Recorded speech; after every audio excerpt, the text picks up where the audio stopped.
Okay, so let's wrap up this part of the course, or the summary of this book by Chris Karnauskas with these uh, data or information on ocean's role in taking up energy and carbon. Okay, so Earth's energy imbalance is how we can think about the global warming issue in terms of top of the atmosphere, incoming solar energy, outgoing long wave, increasing greenhouse gases obviously traps more of the energy and creates an imbalance, right? So we are talking about incoming solar radiation and outgoing long wave radiation. If they are the same, then obviously we have balance, which you can think of the balances during ice ages, deglacial times, pre-industrial times, and so on, where natural variability would temporarily affect the balance, but the system would always come back, and over long times the average temperatures have changed. As we saw, global mean temperature was almost 14 degrees higher during the hot houses of the Cretaceous, and now we cooled over the last 50 million years, but we are now undergoing global warming because of increasing greenhouse gases. So this is let's say we want to reduce the energy imbalance of 0.47 watts per meter squared, then we will require a reduction of 57 ppm in CO2 according to this calculation here of 1971 to 2018 imbalance, and the numbers are given when we look at just a shorter period, just to show that the imbalance is increasing, so we are accelerating global warming. So here the imbalance was 0.47 watts per meter squared when we look at a longer period, but it's as almost double at 0.87 watts per meter squared, of course with some uncertainty when we look at a shorter period. And the energy is going, total heat gain is 358 plus or minus 37 zeta joules. Zeta is 10 to the 22 here, just check to make sure. Atmosphere is keeping about 1% of that energy when we look at 1971 to 2018, but it's 2% for the shorter period. Land is keeping 6%, but it has gone down over the recent periods because of the albedo changes, land use, urbanization, deforestation, agriculture, and so on. Cryosphere takes up 4% in the longer period and 3% in the short period in terms of the energy for melting, and the ocean took up 89% over the longer period and 90% over the shorter period of recent decade. And you can see that 0 to 700 meters has 52% of the energy, 700 to 2000 meters had 28% for the longer period and 30% for the shorter period. So more energy is going into the deeper part of the ocean, and greater than 2000 meters, estimates are that it is 9% for the longer period, but 8% for the shorter period. So obviously you have to understand why the deeper ocean got less energy in the more recent period, potentially related to the moderation of the global warming itself by the upper ocean increase of heat uptake going from 28% to 30%. Okay, so thermohaline circulation changes and other changes can lead to what the deep ocean sees. In terms of the carbon reservoirs or carbon stocks, this is already old because we keep increasing the atmospheric reservoir size. So you can divide by this by 2, and that gives you an approximate ppm. So 839 is corresponding to about 418 ppm. So these numbers are from 2019 or so, I think. Soils and vegetation have 2300. This should be in gigatons of carbon. Permafrost have locked up 1600. Industrial emissions are at 385. Land use and land use change is got 185. Surface ocean has 900 gigatons. Continental crust and upper mantle have a huge amount, and deep and intermediate oceans have a huge amount of carbon locked up. So obviously what we are interested in is how additional carbon is being taken up by these. So let's say soils and vegetation continue to take up carbon, and permafrost is likely to warm and thaw and release some of the methane and carbon. Emissions are increasing, of course, and land use, land change right now has somewhat of a sink. Atmosphere is, of course, taking up some of the carbon. So the question comes down to what the ocean is doing. Typically we look at it this way. We have a good sense of how much CO2 is being emitted by fossil fuel emissions, which is increasing over time. So we're going here from the Industrial Revolution to about as recently as we can get the data for. And land use change is emitting some here, but there is also a land sink here. So overall land is keeping some of the carbon. Ocean sink is increasing. There is some uncertainties here in these estimates before, but it's increasingly taking up more of the carbon we are emitting, which is good news, but then we have to see whether it will continue to take up. So you have to look at the numbers here in terms of gigaton carbon. You have to be careful because sometimes it's expressed as CO2, which is a factor of 3.7.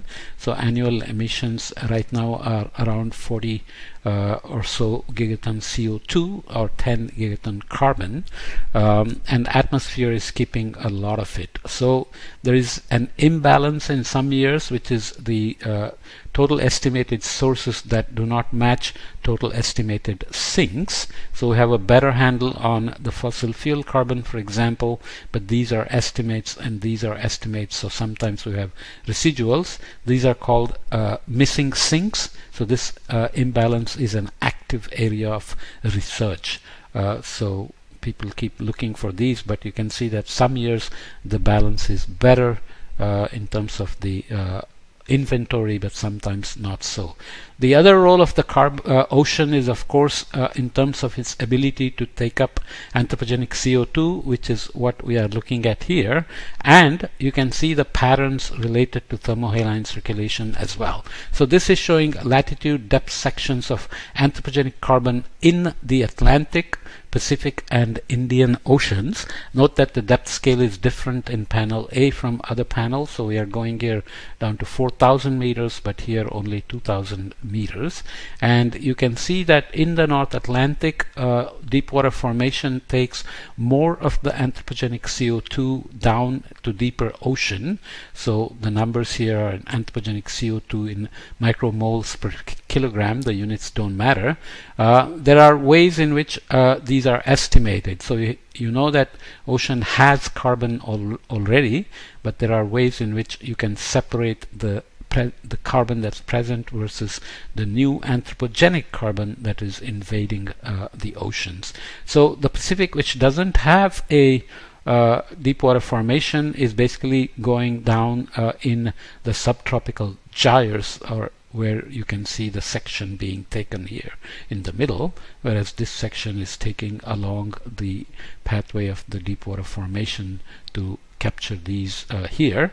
And the Indian Ocean is also on the western side, and you can see again the subtropical gyre being captured here, with the meridional overturning not making much of a difference in terms of where the anthropogenic carbon goes. Okay. So you can see some Southern Ocean impact here as well at the Drake Passage. So this is the Drake Passage here. So the sinking Southern Ocean waters are penetrating the anthropogenic CO2 much deeper as well. Ocean basically takes up about 25% of the total emissions of anthropogenic CO2.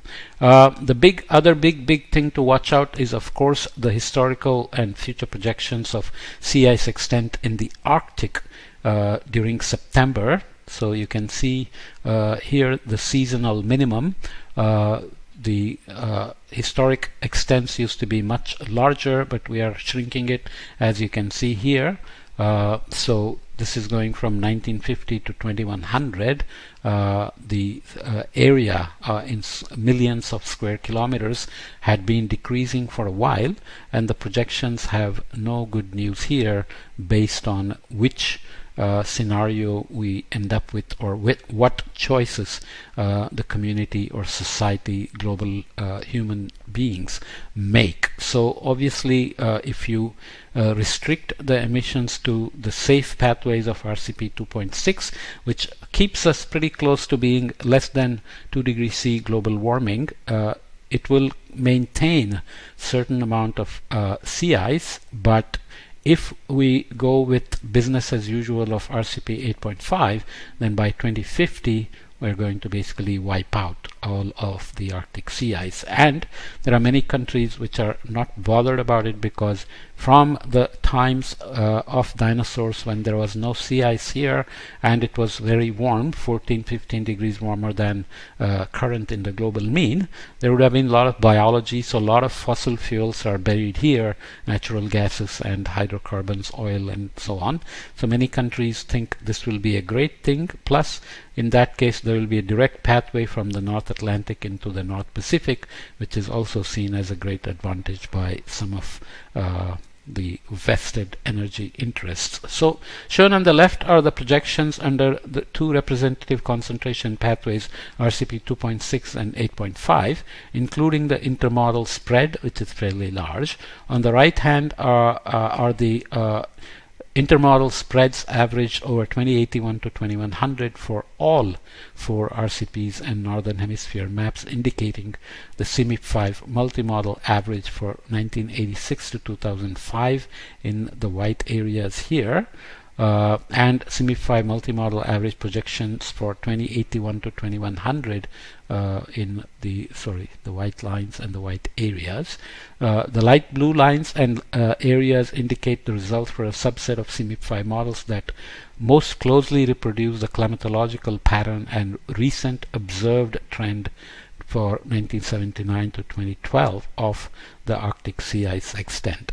Lots of details there, but basically you can see that Arctic ice is one of those things that may produce some astounding results fairly quickly if we keep going the way we are in terms of emissions and polar amplification and so on. So among all the projections, Arctic sea ice loss could be the one that we will see very soon if we don't make serious drastic changes in emissions. So Wally Broecker, the very famous geochemist at Columbia University, who passed away very recently, had predicted way back when that global warming was happening. He was the first one to say that. He was the first one to also, maybe the second one, to talk about the global conveyor belt. Arnold Gordon had also done related work, and using that he had made estimates of global warming, and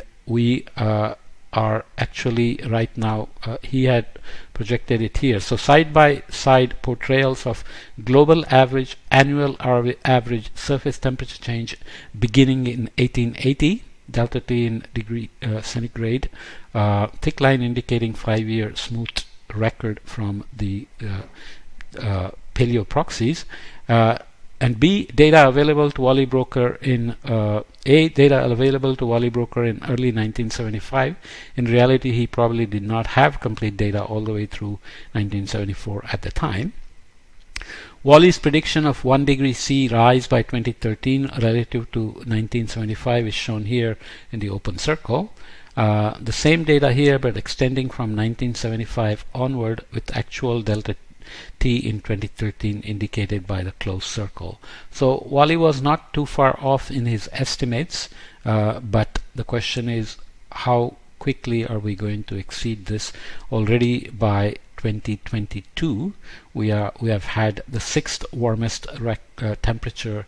2021 was the 6th warmest year on instrumental record, so we continue to increase emissions and warming tremendously. So this is more about ocean's role. So I hope we got a good sense of how ocean's circulation and especially thermohaline circulation and the wind-driven circulation in the Pacific in terms of the east-west SST gradient play a critical role in ocean modulating the global warming and taking up heat, energy, and carbon dioxide and other greenhouse gases. Okay, so I will leave this module here, and we will move on to other things in from other books. Okay.